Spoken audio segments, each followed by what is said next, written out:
Okay, well, then we'll take a look at it. On Never November mind. 4th, 2008, the people of California voted to fund this. I do hate California politics. A high-speed rail line. Many countries around the world have had high-speed trains for decades, and this would be the US's attempt to finally catch up. The train would whisk passengers from LA to San Francisco in under 3 hours, and it was all set to open in 2020. Today, it's 2022, and California's high-speed rail project is famous for being a disaster. Will be the most expensive project in state history. A train that's going to nowhere. Train to nowhere. All that's there today is this one section, still under control. I mean, right off the jump, this is just reactionary framing against government projects. Like, certainly, in a lot of instances, big budget government projects end up creating fucking handouts for a lot of, nepotism beneficiaries, right? Nepotism recipients. But the idea that, like, a high-speed rail that goes across this gigantic fucking state is not going to be expensive is a silly one. Construction from Bakersfield to Merced. But the failure of this rail line isn't just California's problem. It's an ominous sign for big projects all over the U.S. We see other advanced economies all around the world that are able to do this. So they can do it, so why can't we? In other words, what is it about the U.S. that made California's high-speed rail line so hard to build? Just to be clear, this was a pretty good idea. A lot of people travel between San Francisco and LA, but the trip takes at least 6 hours by car. It's less than an hour by plane, but that's not counting time in two of the country's busiest airports. So a 2-hour and 40-minute trip by high-speed rail made sense. California just needed to design a route that connected its big... Also, how much emissions it would cut and how much traffic it would reduce literally around the fucking metropolitan areas. cities efficiently. It's really about population density and how quickly you can serve areas of high population density. This is Ethan Elkind, director for the climate program at UC Berkeley Law School and host of the local State of the Bay radio show. You really want those centers where there's a lot of people working and living within a few kilometer range of the station. If you don't have that, then it's not worth a high-speed rail stop. But that's easier said than done. In the early 2000s, the California High-Speed Rail Authority considered two routes in Southern California. This one went straight up the I-5 highway, while this one looped eastward and stopped in Palmdale. It was 34 miles longer, and studies estimated it would be 12 minutes slower. Yet, ultimately, this was the route they chose. So what happened? So the Palmdale stop was really added at the behest of the Los Angeles County Board of Supervisors that wanted to see a stop for high-speed rail in Palmdale. If you have the county that the high-speed rail line is going through opposing it, that can create real political problems, can create litigation problems, can create permitting problems. Palmdale politicians understandably wanted the train's riders and business opportunities to come to their district. The problem was that they had the power to hold up the entire project to do so.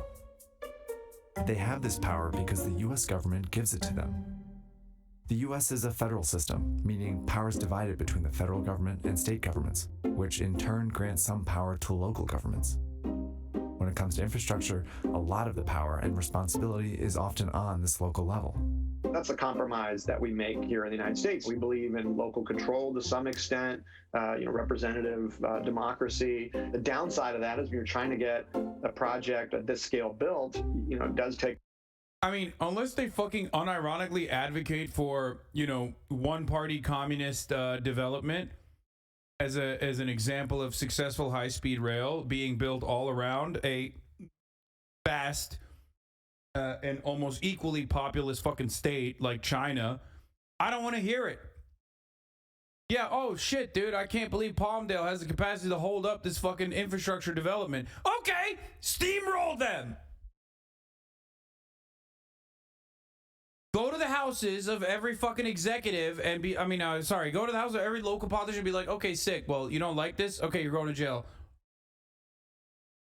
Take a lot of compromise. And in order to build a 1,300-kilometer high-speed rail line, the State High-Speed Rail Authority had to compromise with a lot of local governments. No, this video is not debunking this. This video is the older video that we watched already.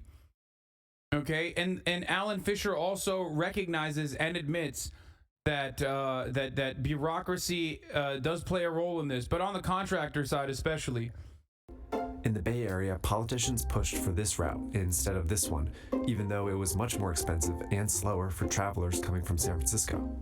And in the Central Valley, the route stops. Oh, this part was actually addressed in the Allen's video. Technically, there's already pre-existing routes there that is easier to fucking build on. It also goes through like there's terrain considerations that videos like this don't actually pay attention to.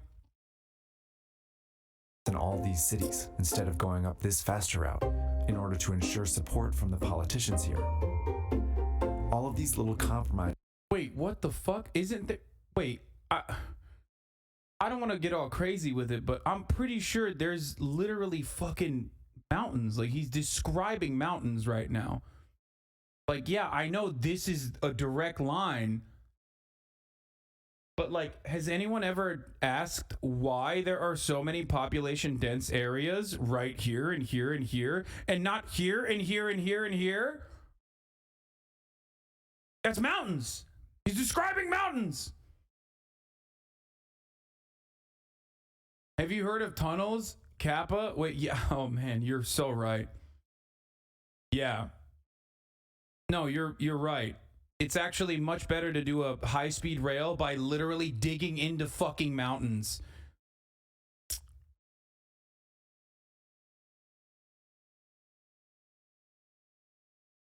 Began adding up, making the route slower and more expensive. No, there are no mountains on that specific route. It's just going along the I-5. Wait, I thought I-5 was much shorter than that.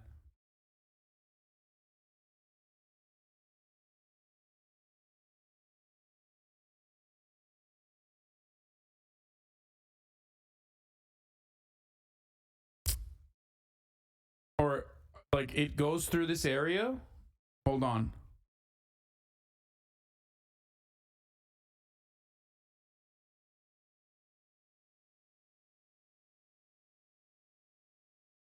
Okay, but hitting I-5 is ignoring where people live? I read that digging a tunnel costs $1 billion per mile. I don't know how long it costs. I don't know how much it costs. I don't know how much it costs. I know it's more costly than just doing it on top of pre-existing railroads. But even doing it on top of pre-existing railways is still difficult, especially because some of those lines are not easy to immediately modernize, and it could be even more costly. People live in LA and San Francisco, not the Central Valley. No, there's still people that live there.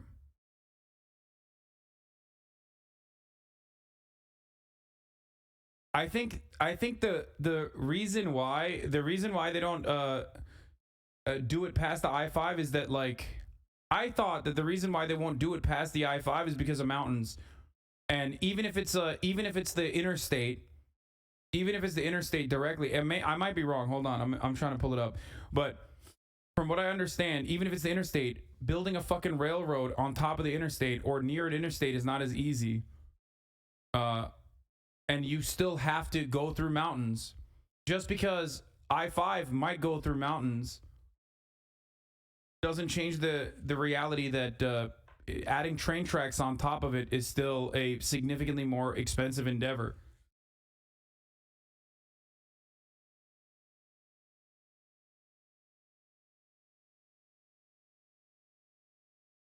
This isn't it. Wouldn't earthquakes cause massive problems with the tunnels? I don't know what the counters to that are. I don't know. I'm sure if Japan can do it, we can too. This is a topography map of California, by the way.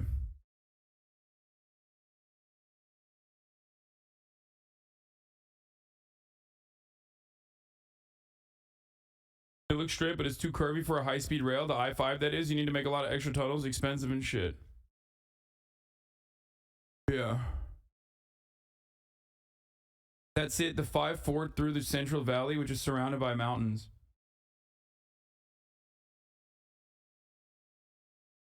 Alan Fisher says, I'm aware of the Vox HSR video. It is better than the real life lore video, but still has lame takes and incredibly short-sighted views in it without providing any solutions. Nice.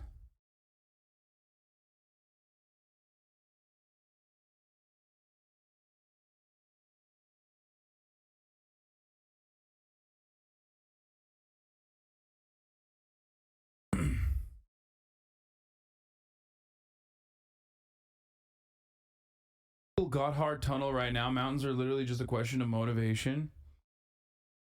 I wonder if we should. It would be better if they just bring on Alan Fisher himself, or just wait for him to do a video on this, because I'm not well equipped. I'm just literally speculating. Which was a problem because the funding was already on shaky ground. When California voted in 2008, the state estimated it would need $33 billion to complete by 2020. But voters were told that California taxpayers would only have to pay $9 billion. That's because the planners were counting on the federal government to chip in $12 to $16 billion. And it made some sense. The federal government spends tens of billions of dollars a year on transportation infrastructure. The problem was only a fraction of it goes to trains. Partly because, unlike most countries with high-speed rail, the US has a stark political divide on whether we even need it. By 2010, the Democrat-controlled Congress had allocated just over $3 billion for the project. Not nothing, but not nearly as much as the state wanted. But by 2015, the Democrats had lost control of Congress to the Republicans, who opposed this kind of mass transit project. More money for California's high-speed rail, I call it high-cost rail, is a terrible idea. None of these funds can be used for high-speed rail. They made it very difficult for any further federal money to reach this project, leaving it well short of funding. It's an example of how in the US, long-term projects can be... At least they nailed that. Actually, this is a better video. They do nail the necessity for additional funding, and why, instead of giving it more life, they decided to kill it. ...be at the mercy of whichever party is in power, since they often have the power to stall it at any time. And it's not just the federal government. I hate this, dude. I think infrastructure projects like this should be completely... I don't even know. I mean, yeah, a one-party system would fix this, except we do have a one-party system. It's just a capitalist one-party, so it doesn't matter. That's the reason why we can't fix it. I don't know what to say to this other than just like, I want to jail everyone that stops things like this from happening.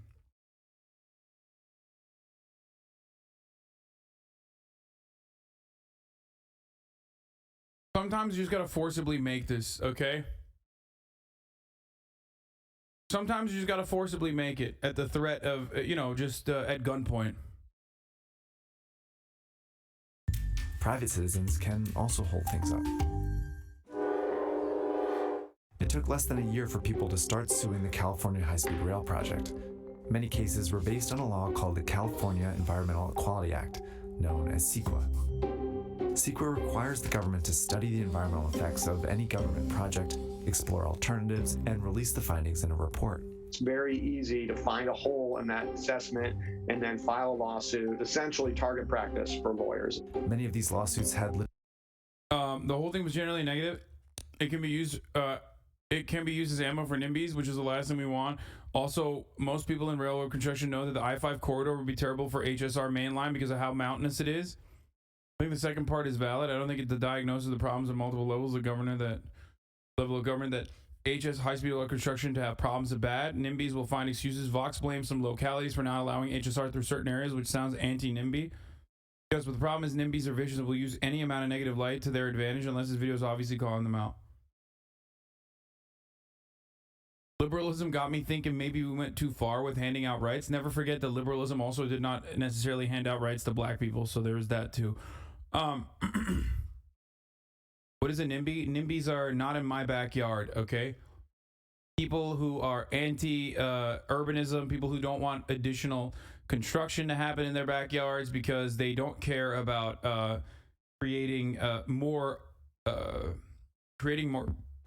supply of housing, because that will drive down their price of housing. However, they're also fucking annoying on top of that, and YIMBYs are fucking annoying too. every part of that conversation is awful. There's plenty of YIMBYs in my community, obviously, because I'm a leftist. YIMBYs are yes in my backyarders who are like, who range from leftist socialists who want public housing all the way to ANCAPs who are like Larry Elder. Larry Elder is literally a YIMBY, okay? Or claims he's a YIMBY at the very least. And that's what's really frustrating about the YIMBY side of the conversation, because the YIMBY side of the conversation, like I said, is massive. It goes all the way from like leftists and socialists all the way to fucking anarcho-capitalists. Because the difference is what kind of housing is important. We have to talk about what kind of housing we're building. And most YIMBYs will turn around and say, wow, you're being a NIMBY right now. You're being a NIMBY right now by saying what kind of housing needs to be built. Doesn't matter what kind of housing needs to be built. What we need is more supply. Well, guess what? We are adding supply. It doesn't even fucking matter, because half the time, if it's a luxury high-rise with a little bit of fucking with a couple like affordable units attached to it, then you're not solving the problem.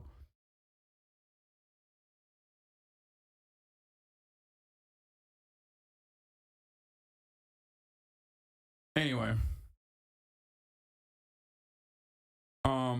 but that is somewhat unrelated to the project we were talking about. Legitimate concerns. Some farmers in the Central Valley worried about the train damaging their agricultural land, irrigation systems, and crops. But others simply used CEQA to try and keep the project from being built in their neighborhood. This is a common way in the US for private citizens to block important projects like housing or infrastructure. It's not cheap to bring a CEQA lawsuit. Sometimes you've got very powerful homeowners groups that have sued and forced changes, or at least delayed the project and run up costs. For the high-speed rail line, these lawsuits were like roadblocks.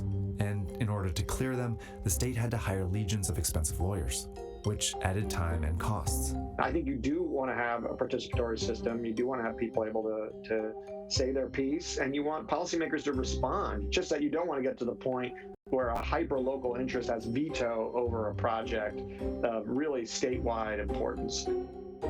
But take away local politicians and federal drama and lawsuits, and this project still would have faced problems.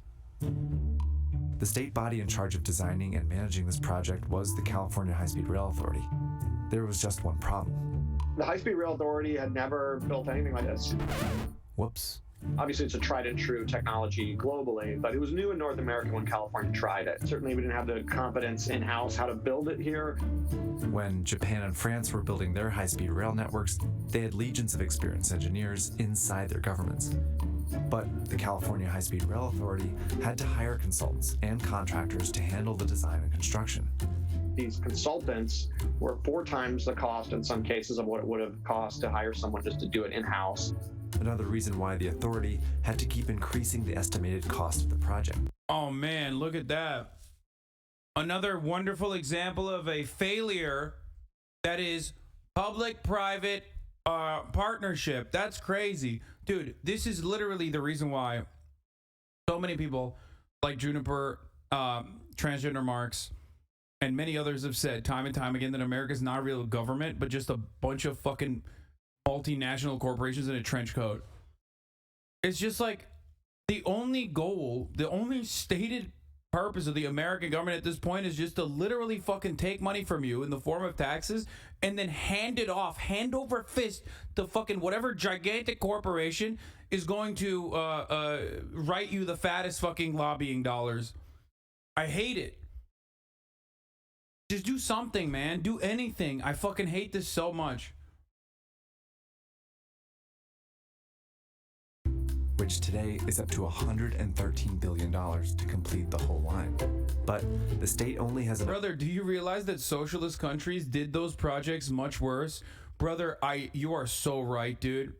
It's so crazy because our non-existent high-speed rail is so much worse than China's very much existing high-speed rail.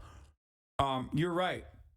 Have you ever researched this at all, or did you just repeat this without even fucking looking at anything? Hey, China isn't socialist. Who's socialist then? Who are you even referencing then? What is a socialist country that has high-speed rail? What the fuck? No, I am from post-communist country. Then shut the fuck up, okay? Don't take advantage of the wonderful fucking public transit that was built before you by people who knew better than you, and then you fucking turn around and go, oh, there is none. What is it? Where is it then? What is he? I want to know. Hold on, I gotta... Motherfuckers will literally take advantage of the beautifully built, beautifully constructed metro stations from the Soviet era that double as a fucking bomb shelter while simultaneously being like, oh, that's so bad.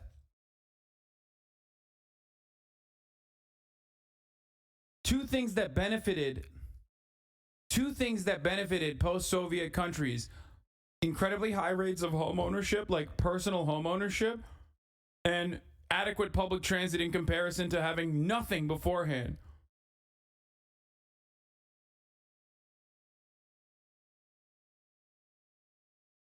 I need to know what you're talking about. I need to know. There is none. I'm from post-communist country. There is none.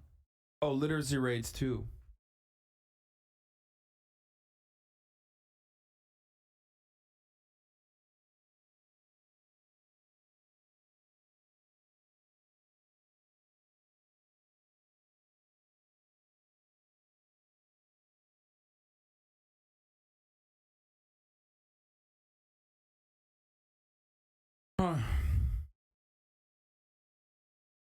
There's nothing that triggers me more than this. Here.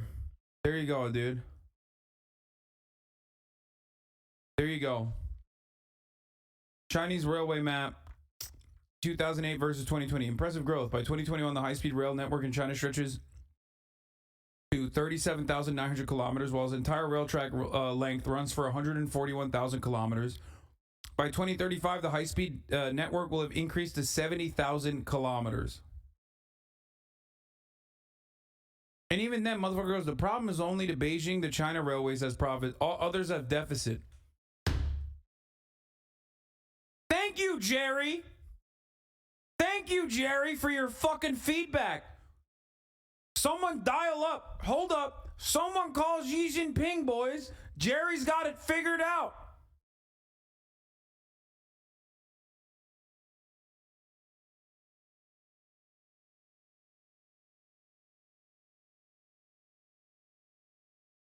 Does China know what Jerry knows? Do they have access to Jerry's beautiful brain? Billions of motherfuckers, not one Jerry, dude. That's crazy.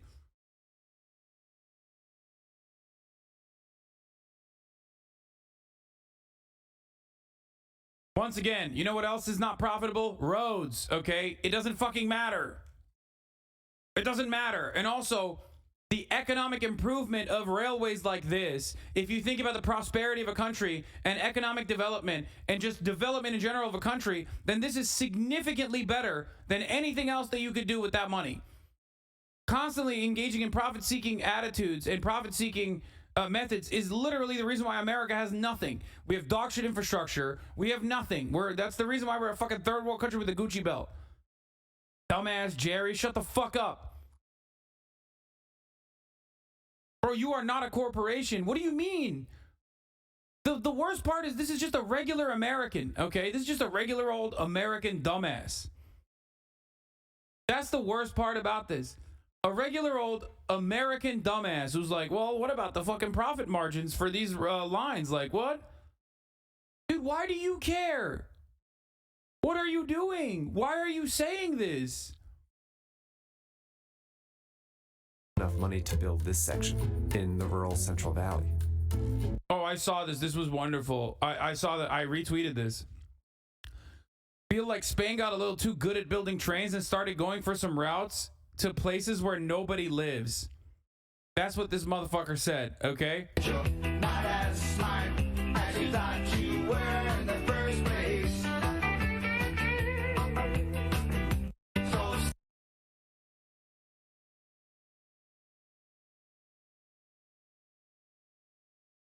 That's wild, dude. What a wild fucking take, man.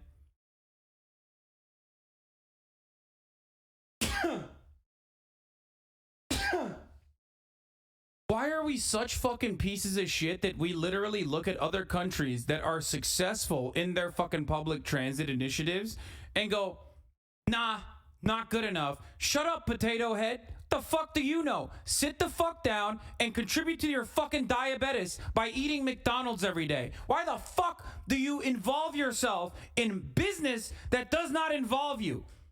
I hate these fucking Amerifat pieces of shit typing away, being like, oh, this country, I don't like it.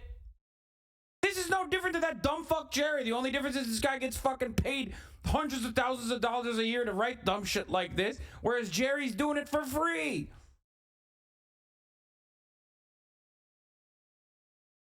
Eat your fucking burger.